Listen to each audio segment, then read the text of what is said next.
باغی گروہ سے مراد کیا ہے؟ وہ جو سامنے آ رہا ہے بغاوت کے نام پر، جو خلیفہ راشد کو نہیں مان رہا، یا پھر اس کے اندر بھی ایک گروہ موجود ہے جیسے کہ مفتی صاحب نے فرمایا؟ یہ اس کی وضاحت ابتدا حضرت عثمان کے زمانے سے ہو گئی تھی، باقاعدہ انہوں نے بغاوت کی تھی، دیکھیے بغاوت کر ہی کیا تھے۔ مفتی صاحب کی بات تجزیاتی طور پہ بہت عمدہ ہے کہ ہمیں اس جو خاص طور پہ خوارج کی داغ بیل تو ڈل گئی تھی اسی وقت سے، کہ جب سے حضرت عثمان کا دور اور وہ جو قتل ہوا، وہ جو حملہ ہوا، وہ جو اقبال بھائیوں نے جو کچھ کیا، وہ سب کو پتہ ہے۔ مگر اس میں بھی کچھ شخصیات بہت روشن ہو گئی تھی، جیسے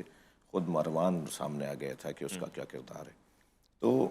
جو اس میں روشن چہرے تھے جنہوں نے اس ماحول کو بگاڑنے میں اپنا کردار ادا کیا، ان کو اگر ہم کسی طرح چھپائیں گے یا دبائیں گے تو یہ بھی ناانصافی ہوگی، ورنہ تو لوگ الجھے ہی رہیں گے۔ یعنی ہم مفتی صاحب اور ہم چاہ رہے ہیں کہ کلیئر ہو، اور اگر ہماری گفتگو سے مزید الجھن بڑھ جائے تو ہمیں وہ چہرے بہرحال کم سے کم اپنے طالب علموں کو، ٹھیک ہے یہ فورم نہیں ہے، یہاں بہت ساری باتیں نہیں ہم کر پائیں گے، لیکن ہم اپنے طالب علموں کو اپنے دینی مدارس میں، اپنے خاص حلقوں میں ہمیں بتانا پڑے گا کہ وہ چہرے کون سے تھے کہ جنہوں نے بغاوت کی۔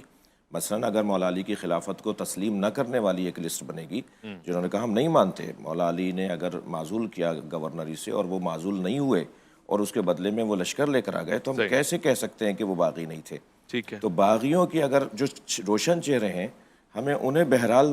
ذہن میں بھی رکھنا ہوگا، اور خاص فورموں پہ، کیونکہ ہر جگہ نہیں ہو سکتی بات، مسائل ہو جائیں گے،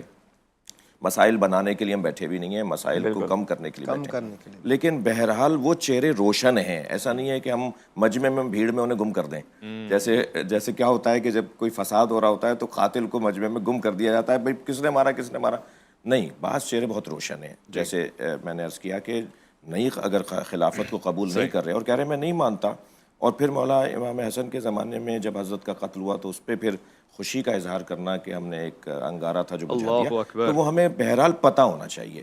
کہ کردار وہ کیا کیا